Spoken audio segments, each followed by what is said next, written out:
Hello दोस्तों, स्वागत है आप सभी का आपके अपने चैनल मैथ्स विद रविलॉजी में। दोस्तों मैं हूं रवि और आज हम विज्ञान कक्षा 8 की विज्ञान है उसका चैप्टर है 18वां। पाठ का नाम है आपका वायु तथा जल प्रदूषण। इसके बारे में हम पूरे के पूरे सारे क्वेश्चन आंसर करेंगे और जो क्वेश्चन बोर्ड के हिसाब से इंपॉर्टेंट है वो क्वेश्चन भी मैं इसमें बताने वाला हूँ। तो वीडियो को जल्दी से हम स्टार्ट करते हैं बिना टाइम वेस्ट किए। तो पहला ही सवाल पढ़ते हैं।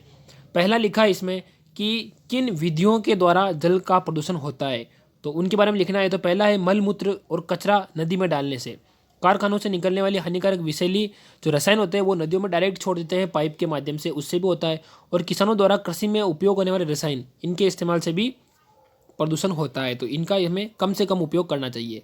दूसरा क्वेश्चन है कि व्यक्तिगत स्तर पर आप वायु प्रदूषण को कम करने में कैसे सहायता कर सकते हैं। व्यक्तिगत स्तर पर यानी कि अपने स्तर पर कैसे करना है। तो पहला है इसका कि सार्वजनिक परिवहन का उपयोग करके, यानी कि जो कहीं आपको जाना है तो खुद की गाड़ी न ले जाकर जो सार्वजनिक गाड़ियाँ चल रही है जैसे ऑटो, टेम्पू, गाड़ी, इसमें जा सकते हैं। दूसरा है कि स्वच्छ ईंधन जैसे एलपीजी और सीएनजी का उपयोग कर सकते हैं आप, है ना, घर में। और कचरे को जलाते हैं आप अगर तो नहीं जलाएं उसको, तो उससे भी कर सकते हैं। और कम दूरी के लिए आप स्वयं की गाड़ी ले जाते हो तो उसके बजाय आप पैदल जाइए, तो इससे भी क्या होगा कि प्रदूषण का जो स्तर है वो कम हो जाएगा। नेक्स्ट क्वेश्चन है आपका तीसरा। तो स्वच्छ पारदर्शी जल सदैव पीने योग्य होता है, टिप्पणी लिखी है। तो ऐसा जरूरी नहीं है, तो यह आवश्यक नहीं है कि स्वच्छ एवं पारदर्शी जल सदैव पीने के लिए योग्य होता है। स्वच्छ जल होने के बाद भी ऐसे अनेक सूक्ष्म जीव एवं प्रदूषक हो सकते हैं इसमें जो अनेक बीमारियों का कारण बन सकते हैं। इसलिए हमें हमेशा पीने से पहले पानी को शुद्ध है या नहीं है इसका चेक कर लेना चाहिए। ठीक है, अगला नेक्स्ट क्वेश्चन है आपका चौथा क्वेश्चन है कि अगर आप अपने नगर पालिका के सदस्य हैं और ऐसे उपायों की सूची बनाइए जिनसे नगर के सभी निवासियों को स्वच्छ जल की आपूर्ति हो सके। तो आप क्या क्या करेंगे। तो पहला कर सकते हैं आप काम की स्वच्छ, सर्वप्रथम सुनिश्चित करना होगा कि सभी को स्वच्छ पानी मिले। और दूसरा ये कि सभी को जल स्रोतों की जो सफाई है वो जहाँ से पानी भरने जाते हैं आप वहाँ की सफाई वगैरह सब कंप्लीट करवा के। तीसरा है कि ये सुनिश्चित करना है कि जल जो आपूर्ति हो रही जल की उसमें कोई दिक्कत तो नहीं आ रही, कहीं पाइपलाइन में कहीं मिस्टेक तो नहीं हो रही जिससे उसमें दूषित जल वगैरह साथ में मिल जाए, तो वो चीज़ तो नहीं हो रही है।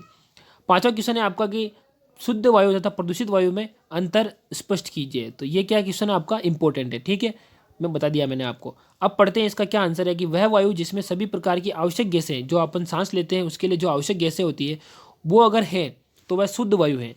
जिसमें क्या क्या हो सकता है, जैसे नाइट्रोजन, ऑक्सीजन मुख्य रूप से होती है और इसके साथ में क्या होती है, ऑर्गन, ओजोन, मीथेन और जलवाष्प होती है।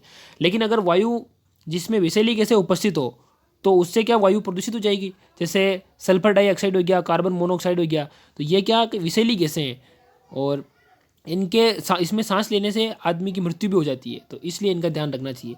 छठा क्वेश्चन है आपका कि इन अवस्थाओं में व्याख्या कीजिए जिससे अम्ल वर्षा होती है और अम्ल वर्षा हमें कैसे प्रभावित करती है, ये भी काफ़ी इंपॉर्टेंट है। ठीक है, इंपॉर्टेंट लगा लेंगे, मैंने बता दिया आपको।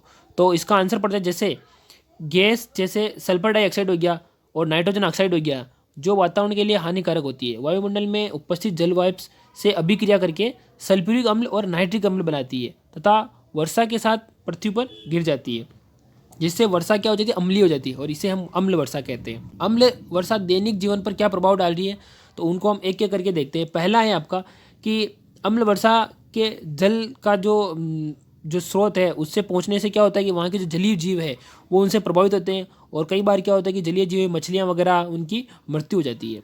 दूसरा है कि अम्ल वर्षा से जो पेड़ पौधे होते हैं, वृक्ष होते हैं, जो उनके पत्ते होते हैं उनको भी प्रॉब्लम होती है, जिनसे क्या होता है कि वनों में जो उनकी ग्रोथ होती है उन पर प्रभाव पड़ता है, जिनसे उनकी ग्रोथ सही से हो नहीं पाती है।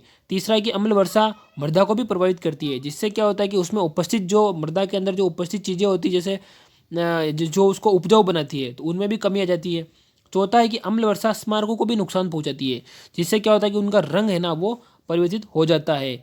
जो ये ताजमहल देखा होगा आपने, नहीं देखा है तो ताजमहल के बारे में सुना जरूर होगा, तो वह अम्ल वर्षा के कारण उसकी जो खूबसूरती है वो उसमें कमी आ रही धीरे धीरे, तो यह अम्ल वर्षा का ही एक कारण है। आपका नेक्स्ट क्वेश्चन है सातवां कि निम्नलिखित में से कौन सा पौधा घर गैस नहीं है, पौधा घर गैस नहीं है। तो इसमें इसका आंसर चार दे रखिए, carbon dioxide, sulphur dioxide, methane और नाइट्रोजन। तो ये है नाइट्रोजन, नाइट्रोजन पौधा घर गैस नहीं है, इस प्रकार से इसका आंसर है। नेक्स्ट क्वेश्चन है आपका आठवां, पौधा घर प्रभाव अपने शब्दों में समझाइए। तो ग्रीन हाउस प्रभाव बोलते हैं इसको, है ना, ग्रीन हाउस प्रभाव। आपको पौधा अगर समझ में नहीं आ रहा होगा, तो जब सूर्य की विकिरण तथा उष्म ऊष्मा पौधा पर गैसों द्वारा अवशोषित होती है तो यह ऊष्मा उससे बाहर नहीं निकल पाती है। परिणाम स्वरूप क्या होता है कि उसका वातावरण अंदर से बढ़ जाता है, जिससे पौधे पर प्रभाव पड़ता है। यह ग्लोबल वार्मिंग का सबसे बड़ा कारण यही बनता है। और ये मैं बता रहा हूँ, ये ग्रीन हाउस प्रभाव ग्रीन हाउस होते हैं इस प्रकार के अंदर के जो वाइट वाइट होता है उसके अंदर पौधे लगाए जाते हैं ना, तो उनको बोलते हैं ग्रीन हाउस प्रभाव के बारे में बोल रहा है, लेकिन हिंदी शब्द है पौधागर प्रभाव। तो अब आपका पढ़ते हैं 9वां सवाल।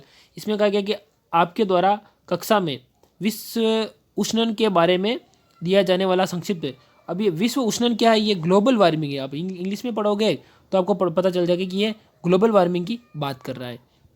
तो इसके बारे में लिखना है कि जैसे मीथेन, कार्बन डाइऑक्साइड जैसी गैसों से विश्व उष्णन या फिर ग्लोबल वार्मिंग पे होती है, जिसके परिणाम स्वरूप जलवायु में परिवर्तन हो रहा है, जिससे ग्लेशियर पिघल रहे हैं और अनेक घटनाएं, असमय बारिश होना, मौसम का असमय परिवर्तन हो जाना, ये सब इसी की चीज़ें ग्लोबल वार्मिंग की। यह ओजोन की परत को नुकसान भी पहुंचा रहा है, जिसके कारण हानिकारक विकिरण होती है, यूवी किरणें, जो हमारे ज़मीन पर पहुंच रही है और वो हमारी त्वचा के संपर्क में आने से त्वचा रोग हो रहे हैं, जिनसे कैंसर वगैरह हो रहे हैं। तो ये इस पर आप इस प्रकार से संक्षिप्त लिख सकते हैं। और भी है लेकिन आपने हिसाब से जितना बता रखा वो इतना सा कर लेना है आपको।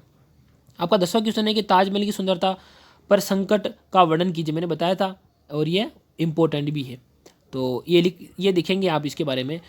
अम्ल वर्षा से ताजमहल की सुंदरता में बहुत प्रभाव पड़ रहा है, क्योंकि अम्ल वर्षा सल्फ्यूरिक अम्ल और नाइट्रिक अम्ल जल के साथ मिलकर धरती पर गिरती है, जिससे क्या होगा, संगमरमर की दीवारों है ना उसमें पीलापन आ रहा है, और जिनसे संगमरमर का जो संक्षारण है वो हो रहा है। इस घटना को संगमरमर के कैंसर के रूप में जाना जाता है, यानी कि संगमरमर को भी कैंसर हो गया है। तो इस प्रकार से इनसे वो प्रभाव पड़ रहा है अम्ल वर्षा से।